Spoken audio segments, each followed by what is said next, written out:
오늘 우리에게 주시는 하나님의 말씀 사무엘상 8장 19절부터 22절입니다.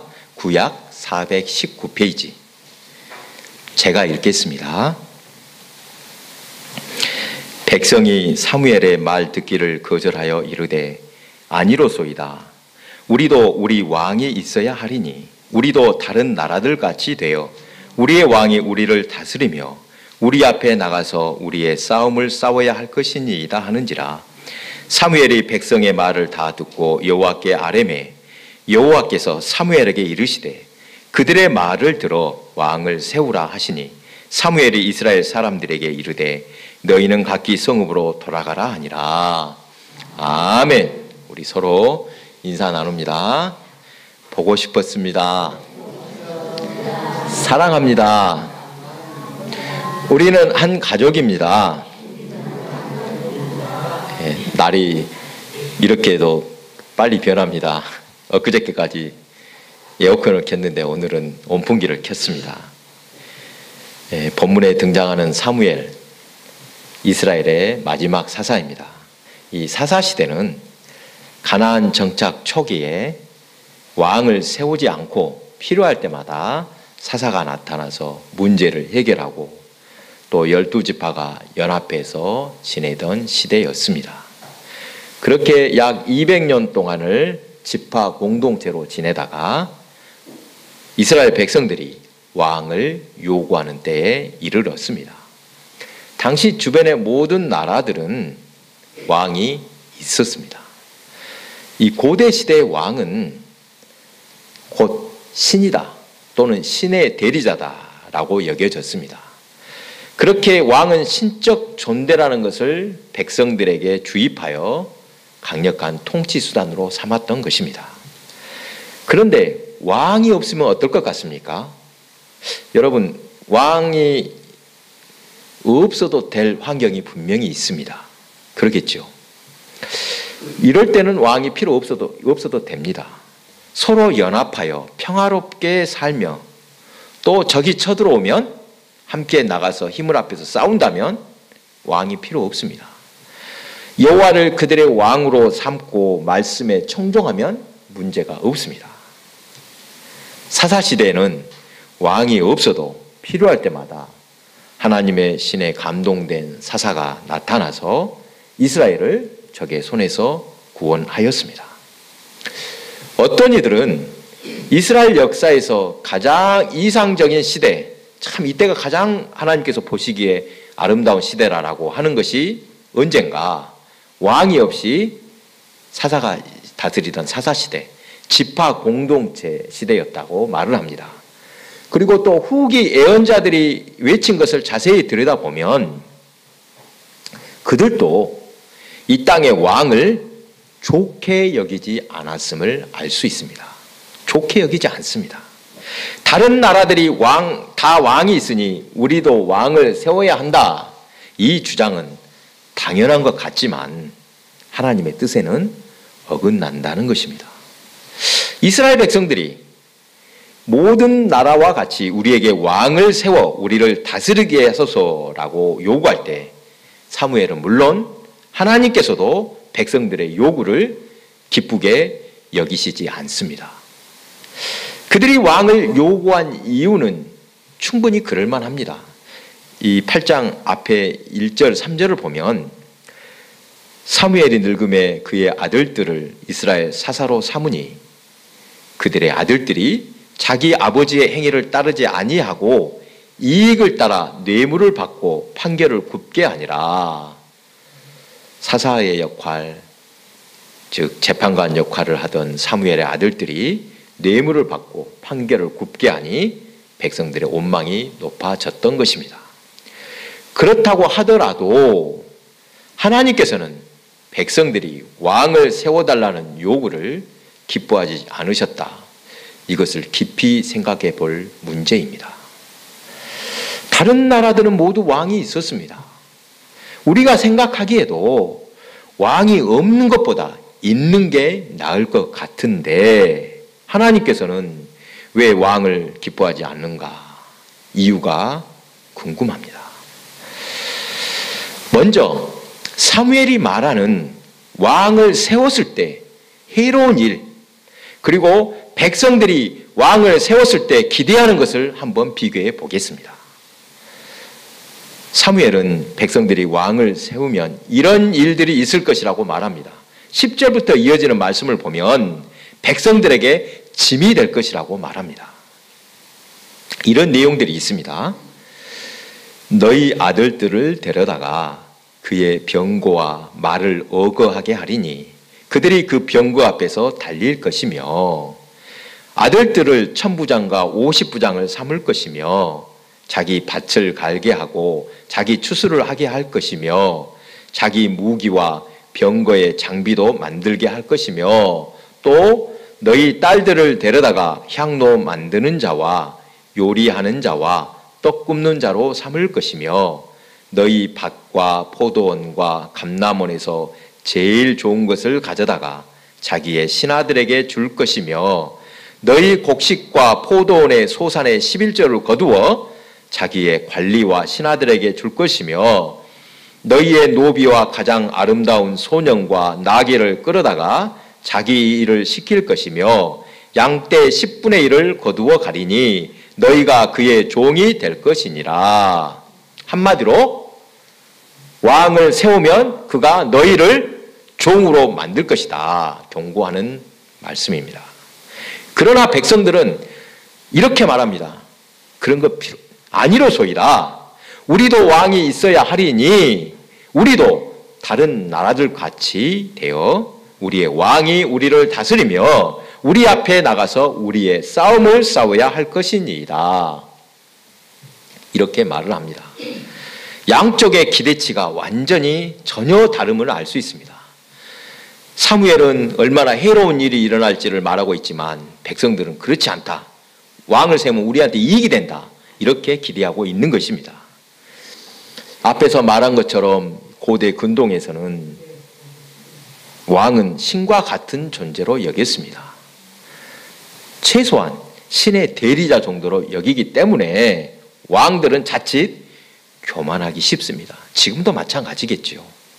하나님께서는 이 땅에서 왕의 역할이 무엇인지 잘 아셨으므로 백성들이 왕을 세워달라고 말할 때 기쁘게 여기시지 않았던 것입니다. 신명기 17장 14절부터 20절 백성들이 왕을 세우자고 할 때는 이렇게 해야 된다는 내용입니다. 조금 길지만 제가 읽어보겠습니다.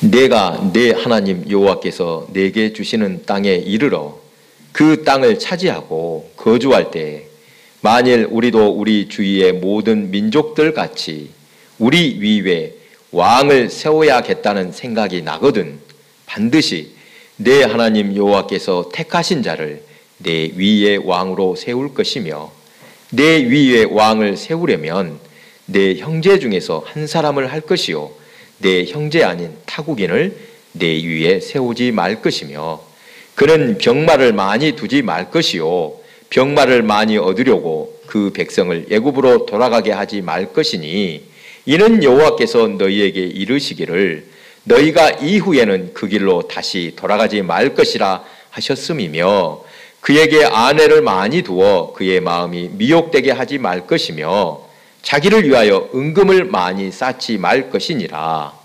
그가 왕위에 오르거든 이 율법서의 등사본을 내 사람 제사장 앞에서 책에 기록하여 평생에 자기 옆에 두고 읽어 그의 하나님 여호와 경외하기를 배우며 이 율법의 모든 말과 이 규례를 지켜 행할 것이라. 그리하면 그의 마음이 그의 형제 위에 교만하지 아니하고 이 명령에서 떠나 좌로나 우로나 치우치지 아니하리니 이스라엘 중에서 그와 그의 자손이 왕위에 있는 날이 장구하리라. 아멘. 이 말씀에는 하나님께서 왕을 어떻게 여기시는지 잘 나타나 있습니다. 교만하지 않도록 주의 율법과 규례를 지켜서 행하고 여호와 경외하기를 배우라는 것입니다.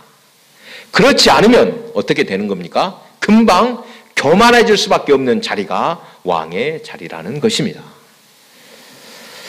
사무엘 시대의 왕을 요구하는 백성들의 속마음에는 어떤 것이 있었을까 한번 생각을 해 보았습니다. 그들 말로는 뭐라고 합니까? 대신 싸워줄 왕이 필요하다는 것, 그럴듯한 말입니다만 사실 이런 마음이 숨겨져 있습니다. 다른 나라들처럼 왕을 세우자는 말, 그것은 우리도 그들처럼 전쟁을 통해 빼앗아 풍요를 누리자는 것입니다. 오는 적들만 방어하자는 것이 아니지요. 그런 일에 앞장서줄 왕이 필요하다는 것입니다. 곧 여호와 한 분으로는 성에 차지 않는다는 것입니다. 왕을 요구하는 것은 사실 우상 숭배와 비슷하다고 말할 수도 있습니다. 이것은 아무것도 없는 마른 땅 광야에서 하늘을 열어 만나를 내려주신 하나님의 은혜를 망각하고 만나로는 만족할 수 없다고 고기를 먹게 해달라고 아우성치는 모습과도 같습니다. 민수기 14장 4절에서 6절입니다. 광야에서 만나를 먹고 있던 그들의 불만의 이야기입니다. 그들 중에 섞여 사는 다른 인종들이 탐욕을 품음에 이스라엘 자손도 다시 울며 이르되 누가 우리에게 고기를 주어 먹게 하랴. 우리가 애굽에 있을 때에는 값없이 생선과 오이와 참외와 부추와 파와 마늘들을 먹은 것이 생각나거늘 이제는 우리의 기력이 다하여 이 만나 외에는 보이는 것이 아무것도 없도다. 만나의 은혜를 잊고 만나만 먹었더니 이제 아무 즐거움이 없다고 불평하는 백성들에게 하나님께서는 메추라기를 때로 보내주셨습니다. 그런데 그 메추라기는 축복이 아니라 저주였습니다. 진영에 쌓였던 메추라기, 그 메추라기를 가져다가 요리를 해서 먹는데 어떻게 됐습니까? 그들이 삼키기도 전에 이 사이에 고기가 끼었을 때 하나님께서 진노하사 큰 재앙으로 치셨습니다. 그 결과 탐욕으로 눈이 멀었던 백성들은 거기서 죽었고 그곳은 기브롯 핫다아와 탐욕의 무덤이라고 이름이 붙여졌습니다. 본문에서 백성들이 왕을 요구할 때 하나님께서는 기뻐하시지 않았지만 사무엘에게 그들의 요구를 들어주라고 하셨습니다. 인간들의 잘못된 선택으로 일이 어긋날 때가 얼마나 많습니까? 이것은 길이 아닌데 어거지를 잘못된 길로 가고 끝까지 고집을 꺾지 않을 때가 얼마나 많았습니까? 당장 눈앞의 이익만 생각하다가 나중에 후회하게 되는 그런 일들이 참 많습니다. 10월 29일 이태원에서 참으로 안타까운 사고가 있었습니다. 156명의 젊은이가 압사당하는 참사가 있었습니다. 후진국에서나 있는 일인 줄 알았는데 21세기 대한민국의 수도 서울에서 이런 참사를 목격하다니 어처구니 없는 일이기도 합니다. 이번 참사를 보면서 쓴소리를 안 할 수가 없습니다. 국가는 국민의 생명과 재산을 보호해 줄 의무가 있습니다. 충분히 막을 수 있는 사고였습니다. 또한 국민이 엄청난 슬픔을 당할 때 최고 책임자는 어떻게 해야 합니까? 나는 모르는 일이다 라고 할 것이 아닙니다. 우선 사과하며 국민을 위로해 주어야 합니다. 옛날 왕이 있을 때 나라에 가뭄이나 기근이 들면 겸손한 왕은 내가 덕이 없어 하늘이 노했나 봅니다 라고 몸을 낮춥니다. 백성을 위로합니다. 그것이 마땅한 군주의 도리일 텐데 이 정권은 무슨 낯짝이 그리도 두꺼운지 모르겠습니다. 취임한 지 석 달도 안 되어서부터 탄핵 이야기가 나오니 국민이 잘못된 선택을 한 것이 분명합니다. 여러분, 정치적인 발언을 하고자 함이 아닙니다. 언론과 검찰을 비롯한 사법부와 재벌, 우리 사회의 기득권이 똘똘 뭉쳐 그들의 이권을 지키고자 지난 선거에 국민을 속였음이 드러난 것입니다. 누구를 지도자를 뽑는가 이것을 보면 그 국민의 성향과 수준을 알 수 있다라고 합니다. 공의, 정의가 없이 풍요만을 쫓으면 그 사회는 지옥이 될 것입니다. 물질적인 것으로 풍족하면 행복은 저절로 따라옵니까? 부자만 되면 행복해질 것 같습니까? 불과 몇십 년 전과 비교할 때 지금은 얼마나 잘 사는 시대입니까? 옛날 보릿고개 배고픈 시절을 경험한 어르신들은 지금 시대가 얼마나 풍요로운지 더욱 실감하실 것입니다. 하지만 옛날보다 지금이 행복하다고 하시는 분들은 오히려 더 줄어든 것 같습니다. 그렇지 않습니까? 왜 그렇습니까? 풍족해지면 자연스럽게 행복해지는 것이 아닌가 봅니다. 마음이 부자라야 진짜 부자이고 거기서 행복이 옵니다. 지난주 종교개혁 주일에 잘못을 잘못으로 인정하고 회개할 때 개혁은 시작된다라고 했습니다. 개혁이란 어느 한 날 한 번으로 끝나지 않고 대체로 오랜 기간 계속된 결과로 나타납니다. 금방 고쳐질 일이었다면 개혁이라는 말이 어울리지도 않았을 것입니다. 믿음으로 인내하며 할 수 있는 것부터 하나씩 실천해야 합니다.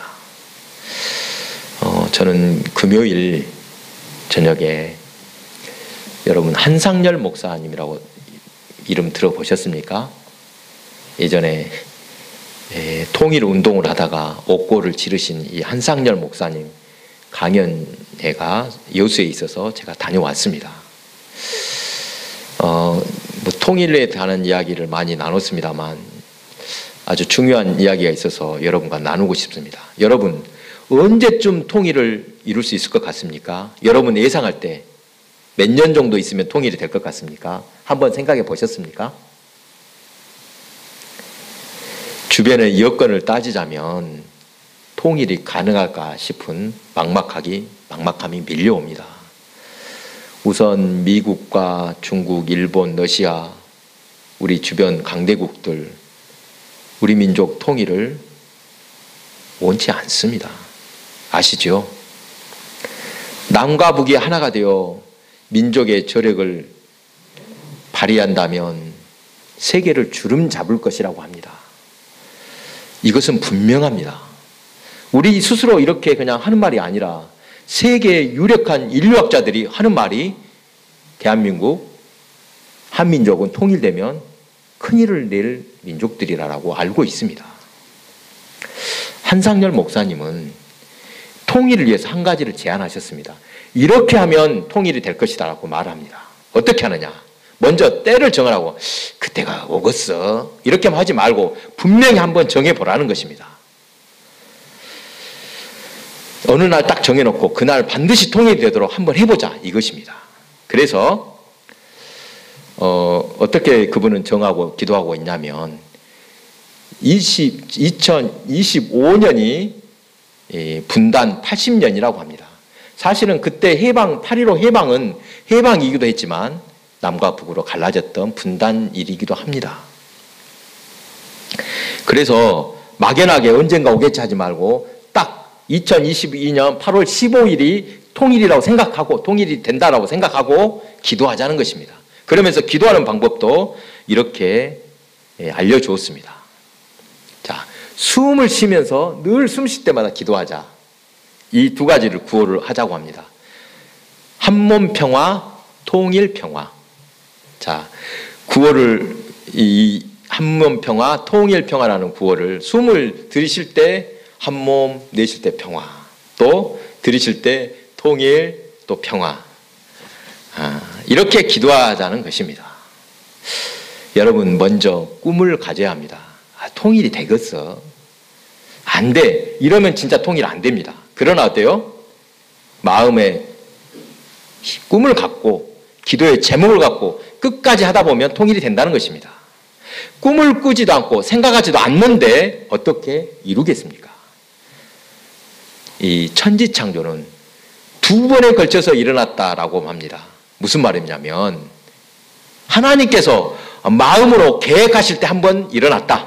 그리고 실제로 말씀하실 때 창조가 일어났다는 것입니다. 이것은 무슨 말입니까? 어떤 일을 마음으로 도모하며 꿈꾸는 것이 먼저다. 이것이 정말 중요하다. 강조하는 말일 것입니다. 사랑하는 교회 여러분, 본문에서 이스라엘 백성들이 왕을 세워달라는 것이 무엇을 의미하는지 다시 한번 돌아봅니다. 지금까지의 하나님의 은혜를 잊고 하나님의 권능과 은혜를 생각하지 않는 자세입니다. 그러나 하나님께서는 그들의 요구를 들어주라고 말씀하셨습니다. 너희들 말도 안 되는 왕을 요구하고 있네. 안 돼 이놈들아. 거절하시지 않았다는 것입니다. 왕을 세우면 어떤 일들이 있을지 얼마나 해로운지 그 결과를 빤히 내다 보이지만 하나님께서는 왕을 세우는 것을 허락하셨습니다. 여기서 한 가지 오묘하신 하나님의 역사를 깨닫게 됩니다. 인간은 자꾸만 불순종하고 반복해서 실수를 합니다. 그렇죠. 왜 그렇게도 답답하게 깨닫지 못하는지 안타까울 따름입니다. 그런데 여러분, 놀라운 사실이 있습니다. 우리가 실수했으니 아이고 이제 그르쳤다. 온통 그 일을 그르쳐야 마땅한데 하나님께서는 그 실수를 통해서도 구원의 역사를 이루신다는 사실입니다. 지금 나라가 혼란스럽고 세계적으로 조롱거리가 된 것을 생각할 때 절망감이 밀려옵니다. 어쩌다 이렇게 됐는지 부자와 재벌들 세금을 깎아주느라 서민의 삶이 위협받는다고 특히 쌀값을 보장해 줘야 할 텐데 농민들을 돌보지 않는 모습이 역력하다고 원성이 높습니다. 그런데 여러분, 어떤 환경, 어떤 이 조건 가운데서도 하나님께서는 역사하고 계신다는 사실을 믿으시기 바랍니다. 너희가 잘못한 일이니 나는 모른다 라고 내버려 두시는 것이 아닙니다. 하나님께서는 우리와 함께 끝까지 동행하심으로 선하신 뜻을 이루신다. 이 사실을 믿으시기 바랍니다.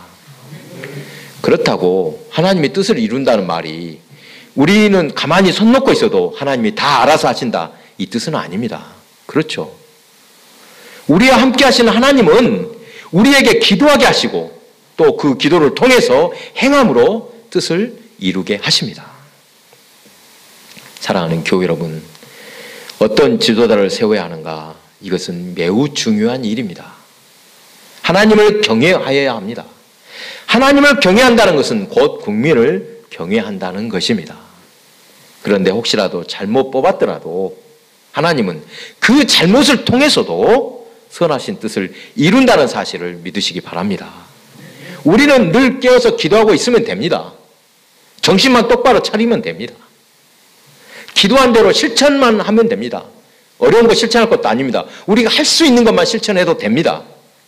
우리가 희망을 잃지 않고 있으면 우리가 기도한 대로 반드시 하나님의 역사를 목격하게 될 줄로 믿으시기 바랍니다. 기도하겠습니다.